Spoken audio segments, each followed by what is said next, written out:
Newsman Opinion.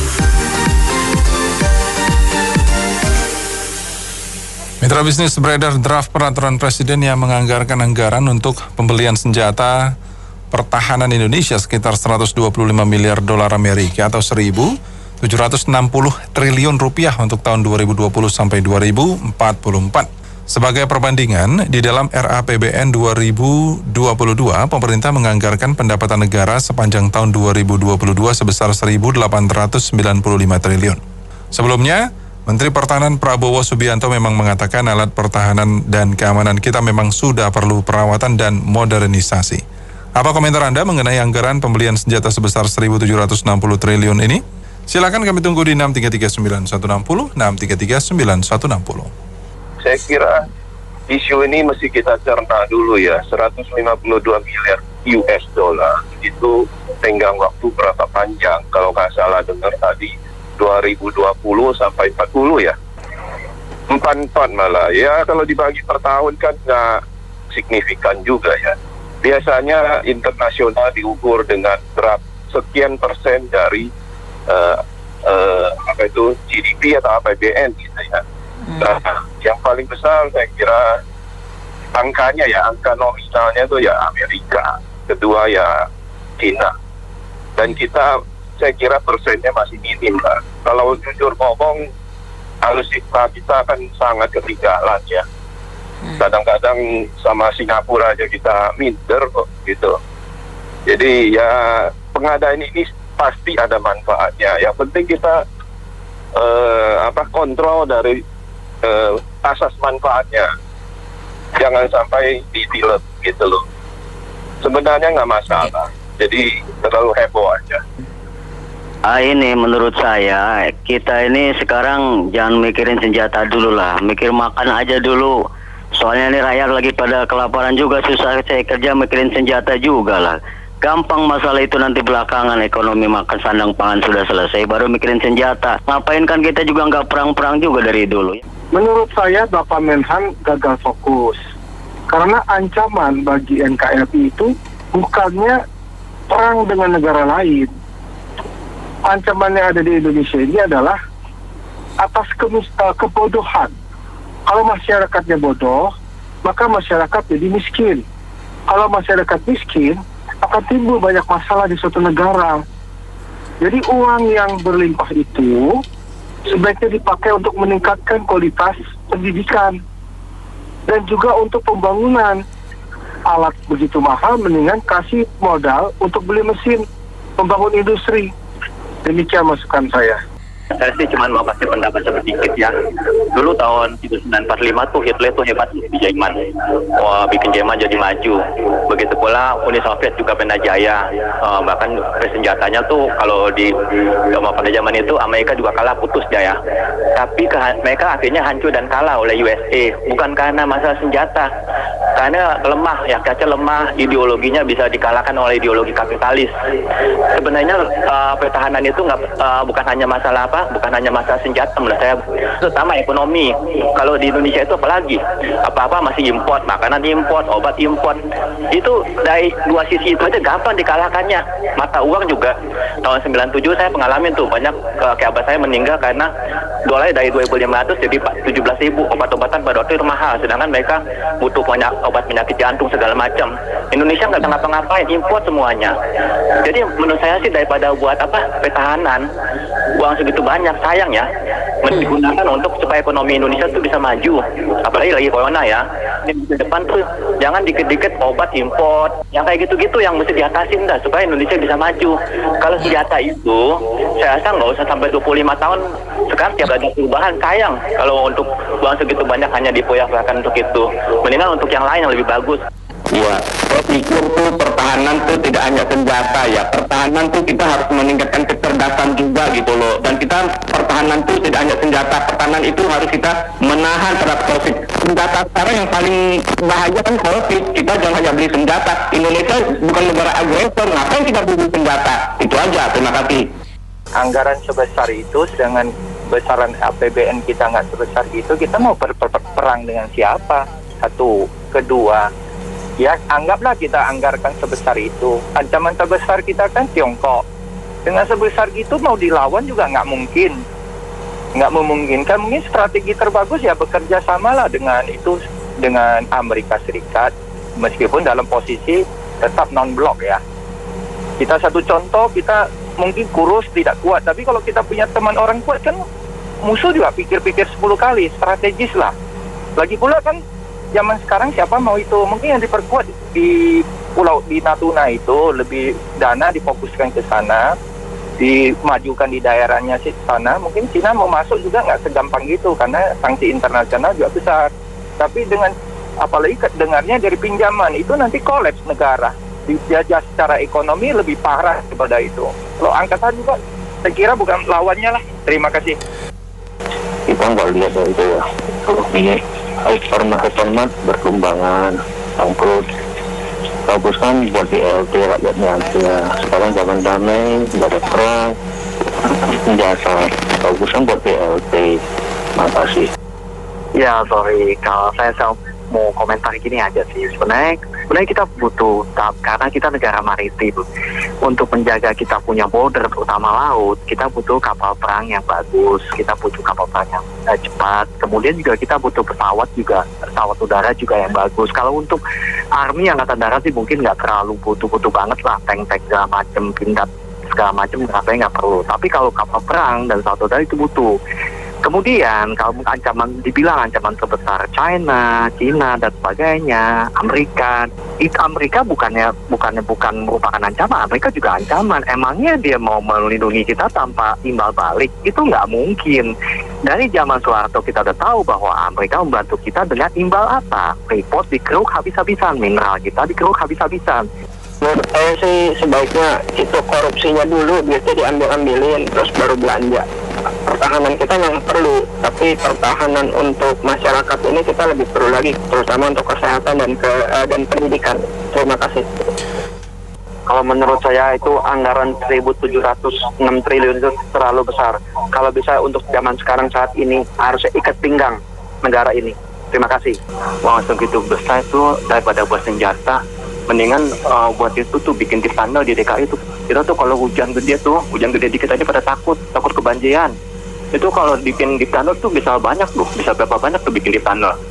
Nah, nggak sampai segitu banyak kali uangnya. Nah, udah gitu juga lebih baik daripada buat itu, mendingan buat bantu orang-orang yang pada pengangguran nih, bikin proyek infrastruktur kayak apa kayak di wilayah Jabodetabek khususnya, karena banyak pengangguran di wilayah itu yang pada perusahaan pada bangkrut. Tolong apa daripada uang itu digunakan buat yang senjata segala macam, mendingan buat membangun ekonomi rakyat. Banyak yang pada susah nih pas sekarang, yang pada usaha bangkrut. Itu aja, terima kasih.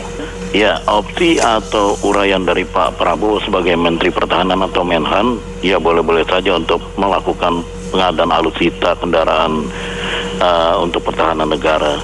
Cuma memang harus dilihat kembali seberapa jumlah uang yang akan dikucurkan. Kalau memang bisa dialokasikan untuk sementara ditahan, itu kan bisa digunakan untuk penyebaran penanganan wabah atau hal-hal lain yang ada hubungan dengan sisi kemanusiaan. Kalau memang mendesak, pihak Menhan sendiri harus memperhitungkan, jangan sampai nanti ada skandal kebocoran atau leaking yang bisa menyebabkan adanya korupsi untuk pengadaan barang tersebut. Nah, ini berbahaya sekali karena uang yang harus dia alokasikan sepenuhnya untuk pengadaan barang senjata militer ternyata digunakan untuk kepentingan pribadi. Nah, ini jadi masalah serius.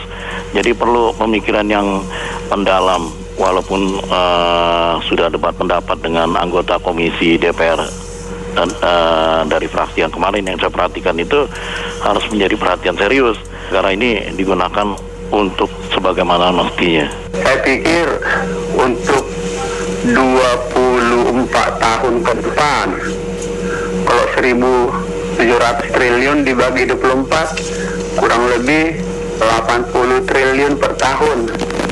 Terjangkau ya, bangsa-bangsa di sekitar Indonesia ini mereka udah jauh lebih maju persenjataannya. Padahal cuman 32 juta penduduknya, 4,5 juta, di bawah 100 juta. Kita 270 juta untuk menjaga NKRI. Udah sering kita dengarkan Hercules jatuh karena sudah 2 kemarin kapal selam, belum lagi yang lain-lain. Jadi memang perlu modernisasi dan perawatan-perawatan untuk keamanan. Menteri Pertahanan sudah mengatakan demikian juga, untuk bertahan dari serangan dari luar. Kalau dari dalam sih cukup kepolisian, ya kan. Jadi itu wajar, dan saya sebagai rakyat Indonesia mendukungnya supaya sejajar dengan bangsa-bangsa di sekitar Indonesia. Kaget sekali saya. Pak Prabowo setahu saya dari dulu merasa negarawan besar, bangsawan besar. Tapi dalam hal jabatan dia sebagai Menhan kemudian mengusulkan anggaran sebesar itu. Nah, ini bukan ciri negarawan atau bangsawan, karena negara lagi sulit lagi membela rakyatnya yang menghadapi pandemi, ekonomi yang harus dinaikkan karena pandemi. Tapi tahu-tahu ada usulan yang bujur buset angkanya. Kenapa enggak perpecahan yang rusak-rusak aja? Karena Indonesia tidak ada ancaman dari negara manapun. Indonesia sekarang lagi menjadi friendly country. Semua orang lagi melirik Indonesia. Tidak ada ancaman musuh. Jadi lebih baik coba perbaiki aja dulu. Yang lain-lain dianggarkan bertahap tiap tahun. Gak usah sampai sekaligus 1.700 kalian buah bujur buset. Terima kasih. Saya setuju sekali dengan pendapat sebelumnya, ya. Jadi harusnya Pak Prabowo menyikapi dengan bijak untuk anggaran ini. Tingkat urgensi kita Indonesia memang saat ini peralatan legislatif kita memang agak tua, tapi urgensinya untuk hal-hal seperti itu kayaknya saat ini belum dibutuhkan. Harusnya Pak Prabowo itu lebih bijak, dan misalnya mungkin ini jebakan Pak Jokowi untuk 2024. Apakah Pak Prabowo ini akan terus menginginkan anggaran segitu besar untuk hanya membelikan pemborosan juga, ya? Kalau memang bijak, mereka akan lebih peduli. Karena Pak Prabowo itu lebih memperdulikan rakyatnya ketimbang itu, ya. Aduh, saya hampir nggak bisa napas nih Bu dengarnya. Saya setuju dengan Bapak sebelumnya tadi, ya, gitu. Urgensinya apa gitu. Kita kan negara cukup akur lah sama kiri kanan gitu kan. Terus saya pikir mungkin jiwanya Pak Prabowo tuh mungkin karena jiwa militer, ya gitu. Jadi memang naluri dia tuh bawaannya kepingin perang aja gitu kali, ya. Itu satu Bu. Yang kedua ya kita siap-siap aja gitu, pajak nanti naik lagi, semua dipajakin gitu. Kenapa harus pajak? Kan negara mau bikin bisa dapat dana dari mana Bu gitu kan, kalau bukan pajak gitu. Paling gampang pajak gitu. Jadi kan secara ke depan kayaknya kita lebih kepada smart power yang lebih soft lah, maksudnya diplomasi, geokultural, geospiritual, ketimbang memperhati secara geopolitik. Pun kita tuh negara di tengah-tengah yang diterima oleh semuanya gitu. Artinya penguatannya adalah dari kita, oleh kita, untuk semua. Maksudnya untuk semua itu untuk semua kawasan yang ada di sekitar kita gitu. Kita memberikan kesempatan mereka untuk datang. Nah, memang saya udah ada mekanisme pertahanan udara, dome yang menjaga wilayah kita gitu. Itu yang diperkuat gitu. Jadi mereka datang ke kita gitu, bukan kita mau mengekspansi, karena kekuatan yang ekspansif itu udah bukan nature kita gitu. Kita didatangi dari dulu kan, secara kultural kita wilayah yang didatangi, kepulauan yang didatangi dari beratus tahun kita didatangi. Nah, karena kita didatangi, kekuatan kita adalah yaitu diplomasi, kultural, spiritual yang akan menjadi barometer dunia gitu. Dan itu yang kita harus perbuat. Di samping kita memang harus membuat suatu dome, suatu pertahanan untuk wilayah kita gitu. Itu yang penting gitu. Saya pikir itu. Terima kasih. Kalau menurut saya sekarang lebih penting daripada misil, torpedo, tank, kayaknya vaksin sih ya.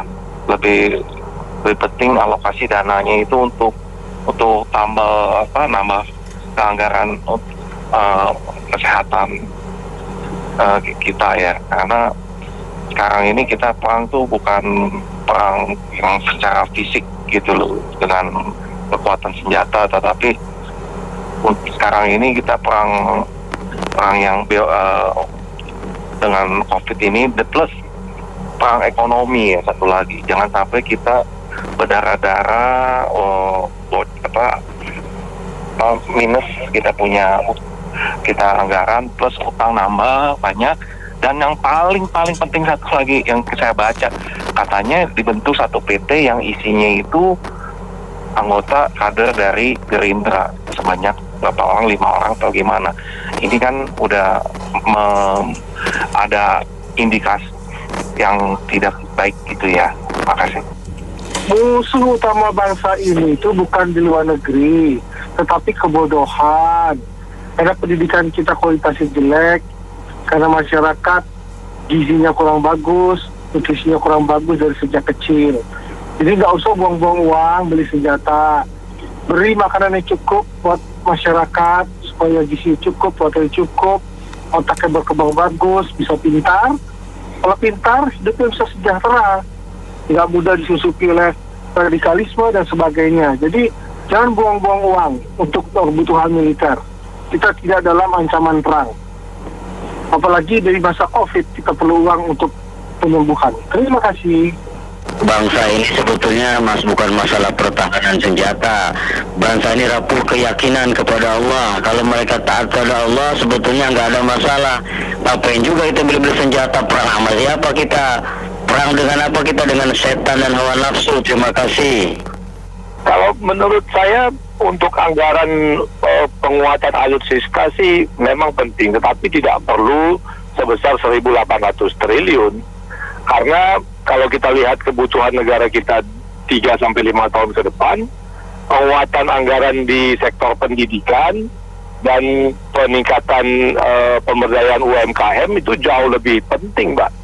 Dan itu merupakan pertahanan negara juga, karena kalau sampai pendidikan kita rendah, di mana bonus demografi generasi muda kita begitu banyak, dan UMKM sebagai penopang kekuatan ekonomi domestik kita lemah, justru pertahanan kita secara pertahanan semesta ya justru menjadi lemah. Jadi tidak tergantung kepada canggihnya mobil tank atau banyaknya pesawat tempur atau rudal yang kita miliki, begitu kira-kira.